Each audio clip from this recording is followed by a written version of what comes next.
mengampuni itu ahsanu lebih baik minal uqubati daripada menyiksa wal intiqami dan balas dendam. Wa thana'un nasi dan memujinya orang-orang alal afi terhadap orang yang memberikan ampunan aktsaru itu lebih banyak min thana'ihim daripada memujinya mereka alal muntakimi terhadap orang yang balas dendam. Wastihsanuhum dan menganggap baiknya orang-orang manusia ini lil afwi kepada tindakan ngampuni asyad itu lebih besar. Fakaifa maka bagaimana mungkin yustakbahu dianggap buruk seperti orang-orang Mu'tazilah ini al afu mengampuni wal in'amu dan memberikan nikmat wa yustahsanu dan dianggap baik tulul intiqami panjangnya atau lamanya balas dendam. Kita ini manusia ini kan memiliki adat ya, nalar ya. Adat manusia itu kan biasanya justru melihat orang yang mengampuni orang lain yang berbuat salah itu lebih dianggap baik daripada orang yang balas dendam. Nah ini ke orang Mu'tazilah mengatakan kalau hamba maksiat maka Allah wajib menghukum hambanya itu. Loh, padahal dalam tradisi manusia menghukum dengan mengampuni itu lebih baik mengampuni. Lah kok mereka malah mewajibkan Allah menghukum. Kalau Allah mengampuni apakah itu jelek? Kalau Allah mengampuni hambanya yang maksiat apakah itu jelek? Kalau menurut Mu'tazilah jelek. Karena itu menyalahi hukum akal. Padahal akal manusia justru tidak begitu keputusannya, pendapatnya. Kalau ada orang berbuat jahat kepada orang lain itu mengampuni orang yang berbuat jahat kepada dia, malah dipuji dia. Nah ini ada orang Mu'tazilah menganggap Allah itu menghukum manusia malah dianggap lebih baik daripada mengampuni manusia. Berarti manusia itu lebih dalam standar nalar manusia ini begitu, manusia justru lebih Rahman dan Rahim daripada Allah kalau begitu dong. Wong Mu'tazilah mengatakan Allah wajib menghukum, sementara kalau menurut adat manusia menghukum dan mengampuni itu kan lebih dipuji mengampuni. Lah kok malah mereka mengatakan Allah itu wajib menghukum, tidak boleh mengampuni. Itu malah justru nggak masuk akal.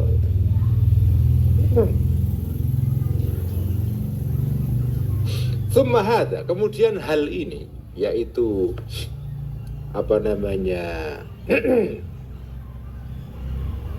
intiqam atau menghukum ini fi hakiman itu adalah ada pada haknya orang azat yang menyakiti kepada man ini al jinayah itu tindakan jinayah, tindakan jahatnya orang lain kepada dia. Wa ghaddat dan mengurangi min qadri dari kadarnya, dari dari levelnya atau martabatnya man ini al ma'siyatu maksiat. Sementara wallahu Allah yastawi itu sama fi haqqihi di dalam haknya Allah. Al-kufru kufur wal imanu dan imannya manusia. Wa ta'atu dan taat wal isyanu dan maksiatnya manusia.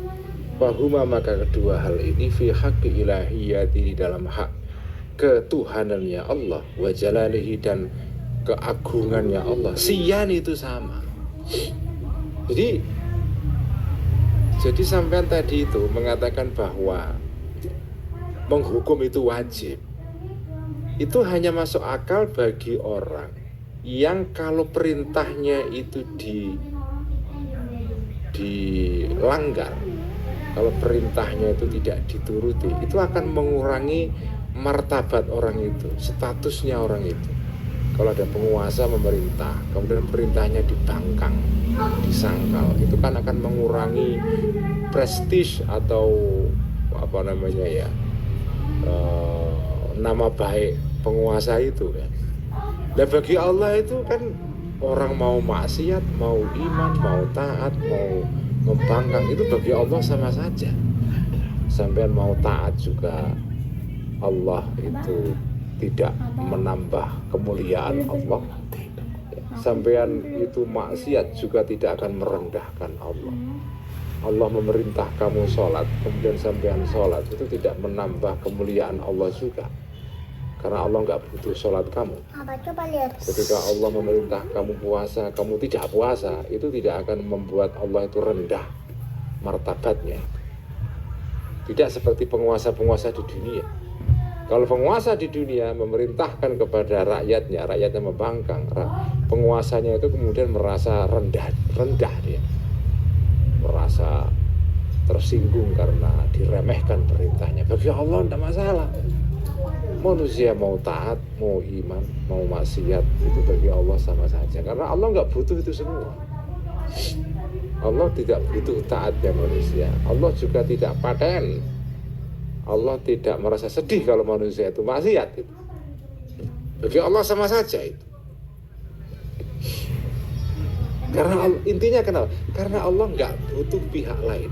Allah itu adalah qiyamuhu binafsihi. Allah itu ghaniyun 'anil 'alamin, tidak butuh kepada siapa. Tidak butuh kepada hambanya untuk taat, dan juga tidak butuh kepada hamba, tidak sedih karena hambanya maksiat. Allahu qaimun bidzabtihi. Allah itu tidak muhtajun ila ghairihi, tapi mustaghnin 'anil ghair. Allah tidak butuh kepada yang selain Allah. Inilah akidah Asy'ariyah ya. Jadi ya kalau dengan mengikuti akidah Asy'ariyah, ya inilah cara kita memahami Allah itu. Jadi jangan merasa kalau sampai itu terus sudah sholat rajin sekali, puasa ibadahnya mempeng, terus sampai ini punya sense of entitlement, punya rasa menuntut kepada Allah. Saya ini sudah taat, Allah wajib mengganjar saya harus diberikan kebahagiaan dalam hidup ini karena saya sudah taat kepada Allah. Itu sampean itu namanya sampean menghadapi Allah seperti menghadapi petugas pajak itu. Aku sudah bayar pajak, aku ya nuntut jalan-jalan bagus, pemerintah harus memberikan fasilitas ini itu, ya betul. Kalau jenengan berhadapan dengan pemerintah seperti itu, sudah bayar pajak, sampean entitled, sampean berhak nuntut ini nuntut itu. Kepada Allah nggak bisa begitu, karena Allah itu hamba. Allah itu adalah majikannya sampean itu hamba. Hamba itu mau diperlakukan oleh majikan apapun itu hak majikannya itu.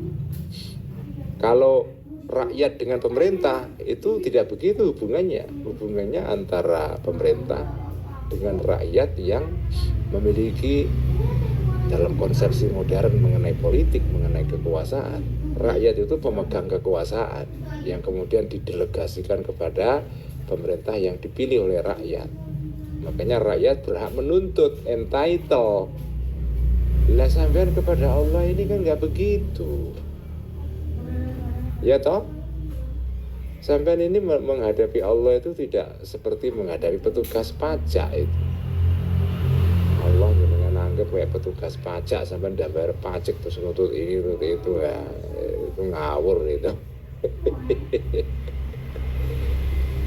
Ngawur itu. Inilah akidah Asy'ariyah ya. Jadi ini akidah seperti ini juga mengajari kita kepada manusia-manusia ini ya, yang beriman untuk rendah hati, yang sudah taat beribadah mempeng, ya jangan merasa gembelengan, merasa sombong. Saya ini sudah ibadah kepada Allah, lengkap ibadah saya, tertib. Allah wajib memasukkan saya ke surga. Saya ini orang soleh. Wah, itu namanya keblinger kayak gitu ya. Atau misalnya, wah saya ini selama hidup tidak pernah sholat ya. Saya ini nggak pernah menjalankan perintah-perintah Tuhan ini. Saya selalu maksiat. Apakah ada harapan bagi saya dalam hidup ini? Itu juga nggak boleh. Orang yang maksiat tidak boleh putus asa. Orang yang taat tidak boleh merasa sombong. Inilah konsekuensi dari akidah Asy'ariyah. Mengajarkan humility, mengajarkan kerendah hatian kepada manusia. Jenengan harus humble. Jadi ini akidah ini ya ada aspek tasawufnya ini. Nek sampean taat tidak boleh sombong, nek sampean maksiat nggak boleh putus asa. Ya. Jadi kalau Anda ini sudah taat kepada Allah, tertib ibadahnya, tidak boleh merasa sombong, sok merasa paling soleh, nyombongi orang lain, gembelengan, merasa paling suci. Kalau sampean tidak pernah ibadah, maksiat terus, juga tidak boleh terus putus asa. Sudahlah, saya ini tidak pernah taat kepada Allah, sudahlah, sekalian saja saya akan hidup selamanya sebagai orang jahat. Wong sudah jahat sekalian, saya sudah terlanjur basah, tak teruskan saja kebasahannya ini. Itu tidak boleh itu ya. Jadi yang taat tidak boleh sombong, yang maksiat tidak boleh putus asa. Inilah makanya saya mengatakan akidah Asy'ariyah ini lebih masuk akal justru bagi saya. Banyak yang mengkritik akidah Asy'ariyah ini karena nggak rasional, karena menurut saya keliru kritik-kritik itu ya. Kritik-kritik itu keliru ya. Saya inti bertuhan, inti beriman itu justru mengajarkan humility. Nah itu lebih dijamin karena pemahaman ketuhanan seperti dalam akidah Asy'ariyah.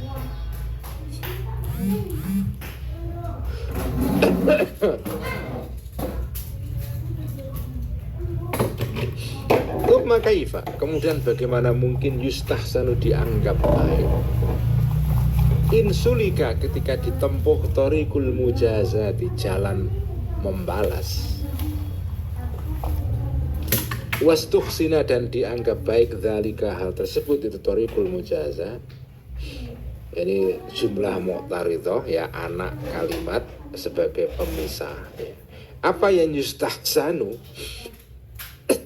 Ta'bidul iqabi, mengabadikan, melanggengkan siksa, khalidan dalam keadaan langgeng, mukhalladan dilanggengkan, fi muqabalatil isyani di dalam mengimbangi, membalas kemaksiatan, bi kalimatin karena kalimat, wahidatin yang satu, fi lahzatin dalam 1 menit 1 detik saja. Jadi lebih tidak masuk akal lagi. Saya teruskan dulu ya. Waman dan barang siapa intaha sampai akluhu, akalnya orang ini, fil istihsani di dalam menganggap baik al-mujazah tadi itu, ila hadzal haddi kepada batas ini, kanat maka ada darul marda, rumah para penyakit orang-orang, rumah para penyandang penyakit jiwa.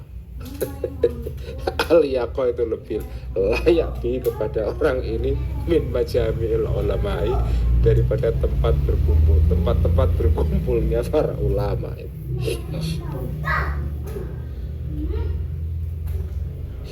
Ala anna. Oke, saya terangkan dulu ya. Jadi absurditas ya, keabsutan ya, ketidakmasuk akalan pendapat orang Mu'tazilah ini begini. Ini ada orang ya, hambanya Allah,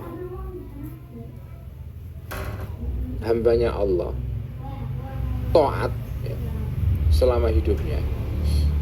Kemudian gara-gara satu kalimat saja ya, kemudian orang ini harus dimasukkan ya. Jadi mereka mengharuskan Allah memasukkan orang ini ke neraka abadi. Kalau ada orang taat selama hidupnya, Itu kan, jadi kata Mu'tazilah kan Allah ini wajib mengganjar atau wajib menyiksa. Ini ada orang selama hidupnya taat, kemudian karena satu kalimat saja, yaitu kalimat kekufuran misalnya, kemudian membuat mereka mengatakan Allah wajib memasukkan orang ini ke neraka abadi. Atau karena tindakan maksiat, tindakan berupa dosa besar, ya, karena bagi mereka kan kalau ada orang melakukan tindakan yang masuk dalam kategori dosa besar, kalau ada orang berdosa besar dalam pandangan Mu'tazilah, orang ini wajib masuk neraka. Nah, ini ada orang selama hidupnya taat, kemudian karena satu kalimat saja, kemudian dia masuk neraka, dan wajib menurut mereka Allah wajib memasukkan mereka ke neraka abadi. Misalnya mereka mengucapkan kalimat kufur atau apalah ya. Mereka berpendapat Allah wajib memasukkan mereka ke neraka abadi. Dan Allah nggak boleh mengampuni orang seperti ini. Ini lebih tidak masuk akal lagi. Hanya karena satu kalimat saja orang ini harus masuk neraka secara abadi. Bagi orang Asy'ariyah, ya kalaupun Allah mengampuni juga boleh saja. Kenapa tidak? Kenapa tidak? Kenapa tidak? Jadi yang ditentang oleh orang-orang Asy'ariyah terhadap pendapatnya orang-orang Mu'tazilah adalah mewajibkan Allah begini-begini itu loh. Dan ini mewajibkan Allah berbuat sesuatu atas hambanya karena hambanya melakukan hal kecil saja. Wajib memasukkan hambanya ke neraka. Orang yang berpendapat seperti ini lebih layak masuk rumah sakit jiwa daripada kumpul dengan para ulama untuk ikut berdiskusi. Saking jengkelnya Al-Ghazali, ini orang seperti ini gimana ini? Wa man intaha aqluhu fil istihsani ila hadzal haddi kana darul marto al yaqabi. Kalau ada orang menganggap pendapat seperti ini itu kok bagus ya, Allah wajib memasukkan hambanya ke neraka karena tindakan maksiat yang kecil saja, wajib memasukkan ke neraka secara abadi. Ini orang seperti ini pendapatnya tidak masuk akal, dan kalau ada orang yang akalnya kok menerima pendapat seperti ini, dia lebih layak masuk ke rumah sakit jiwa. Ala anna naqulu law salaka salikun didda hadha tariqi bi'ainihi wallahu a'lam bishawab. Ngaji Al-Qisas sekian saja malam ini, kita teruskan besok malam. Mari kita tutup dengan bacaan sholawat tibil qulub. Allahumma salli ala sayyidina Muhammadin tibbil qulubi wa dawaiha wa afiyatil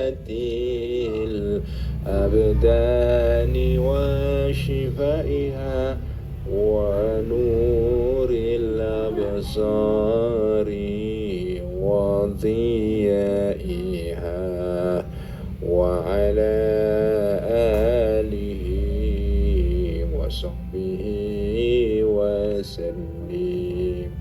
Allahumma salli ala sayyidina Muhammadin tibbil qulubi wa dawaiha wa afiyatil abdani wa shifaiha wa nuril absari wa dhiyaiha wa ala alihi wa sahbihi wa sallim. Allahumma salli ala sayyidina Muhammadin tibbil بالقلوب ودوائها وعافية